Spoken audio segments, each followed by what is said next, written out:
stop. Do not buy a house until you watch this video.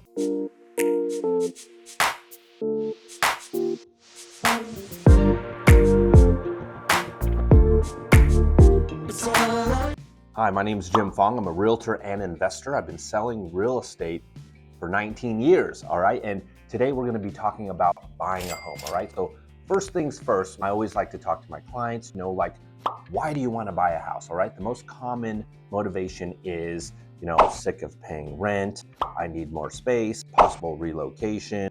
And a lot of times people kind of look at the investment aspect of it, whether it's like a rental property or I just want to buy something and have appreciation and build equity as well too. Moving on. Okay, so who do you need to buy a house? First thing, I definitely recommend working with a professional realtor. They're going to help you guide through the whole process, all right? If you're getting a mortgage, you're going to need a loan officer. When you start looking at homes, you should definitely get pre-approved.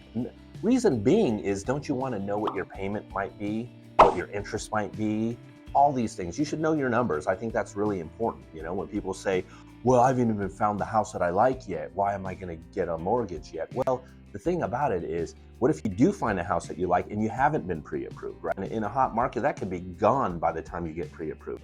I say come ready is better than not, right? And I think there's a big misconception too with being pre-approved for mortgages, right?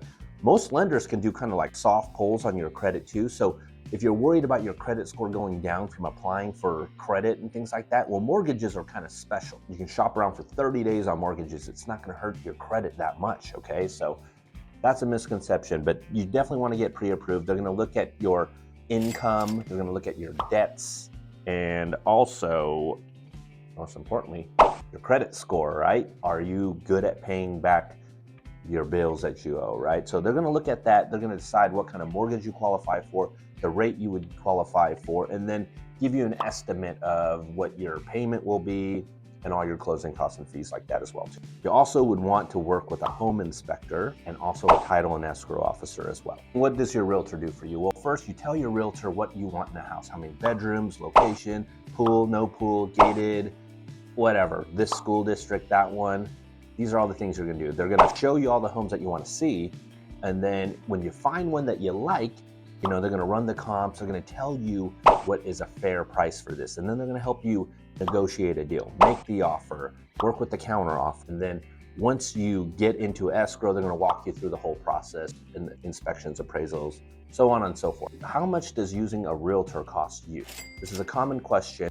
Usually nothing actually, because sellers often offer a commission for a buyer's agent to bring a buyer to buy the property. You as a buyer generally will not pay your agent money. They earn their commission through the seller. Most common, all right? There are other situations where that could be different, but that's the most common, all right? So let's fast forward to looking at homes now, all right? You're pre-approved, you got a real estate agent that you like, they've shown you a bunch of properties, you found the house that you really like, and you're ready to make an offer now. So what's next, okay? Well, your agent should be running comps or comparables, or basically finding the fair market value for the property, all right? They're gonna look at homes that sold in the area that are similar to this house, and they're gonna determine what's a fair price for this, all right? And depending on the market, we can go lower or higher, whatever we need to do, okay?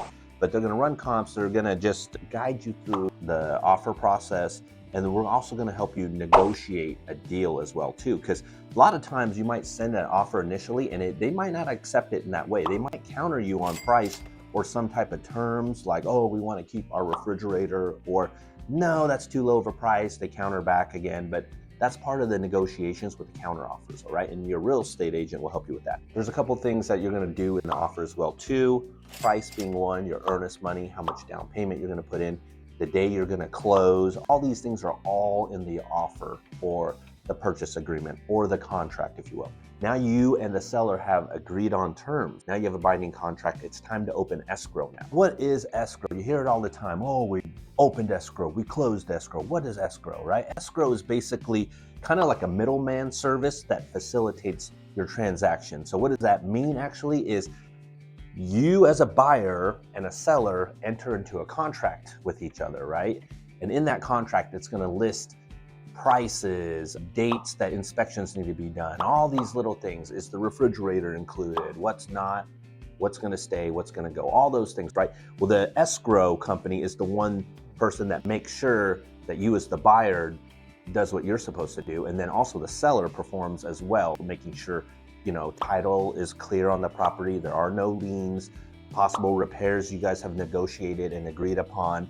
So they're the person that enforces the contract for you, and that's what escrow is. So what happens next? What you're gonna do now is you're gonna deposit your earnest money deposit, or EMD, all right?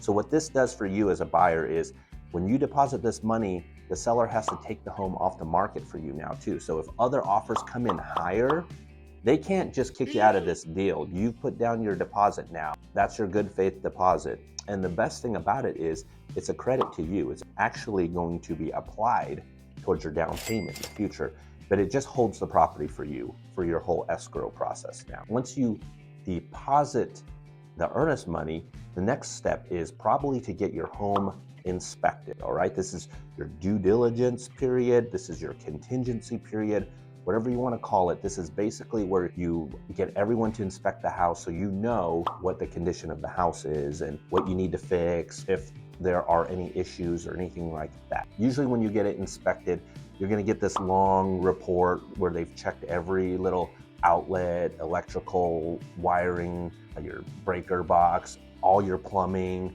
water heaters. They're gonna check every faucet. They'll get on the roof, they'll check the attic, they'll do all those things, all right? And then you're gonna get a report.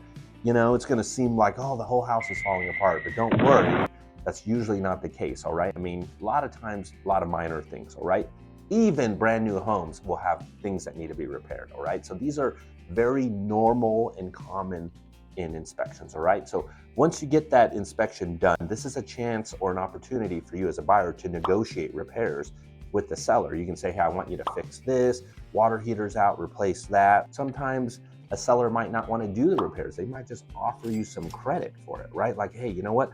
I don't want to fix those roof tiles. Here's $1,000, you handle it, all right? After the inspection period, you need the property appraised. The appraisal is now for your mortgage company, actually, because you're borrowing all this money, all right? You're borrowing all this money, and the bank wants to know that the collateral of the loan is good, right? So if they're lending you $400,000 for a property, well, it better be worth at least $400,000. In case you don't pay, they have something to recoup here, okay? That's what the appraisal is for. And let's just say, for example, we're here in Las Vegas. A lot of our properties here are within homeowner associations, okay? So HOA. If the property is within an HOA, in the state of Nevada here, sellers have to provide buyers with what they call a resale package, or basically goes over all the rules, regulations, bylaws, all those things about the community. So you can review it, all right? I think the major thing is if you have any special plans for the property, you just want to make sure that you're able to do so. Like if you're buying it to rent it out, you want to make sure that there's no restrictions on that.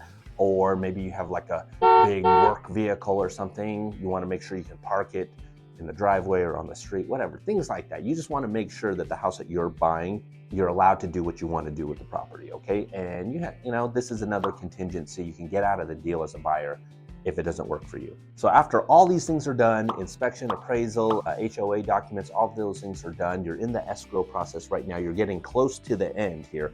Before we finally close, you're gonna do a final walkthrough of the property, all right?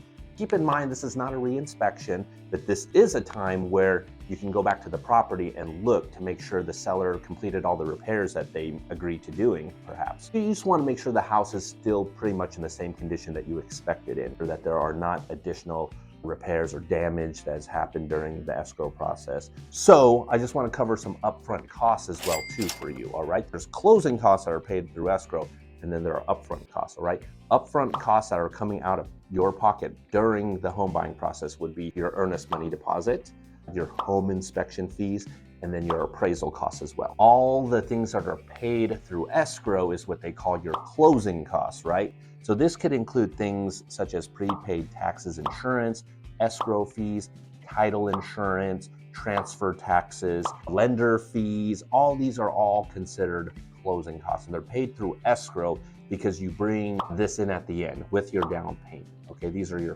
closing funds, more or less, or your closing costs. Then we get to the big day. It's time to sign your closing documents. So you're gonna sign all your documents that you need to close, including lender document, make sure you're gonna pay back the mortgage, you got your name on the deed, things like that. After signing then you wire your closing funds. That's going to include your closing costs and your down payment, okay?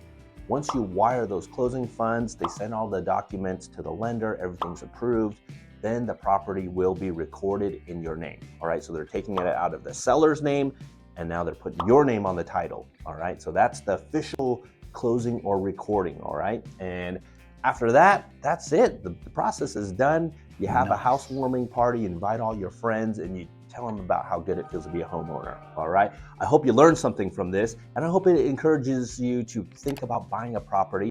And if you do and you're in Las Vegas, feel free to reach out to me. I would love the opportunity to help you.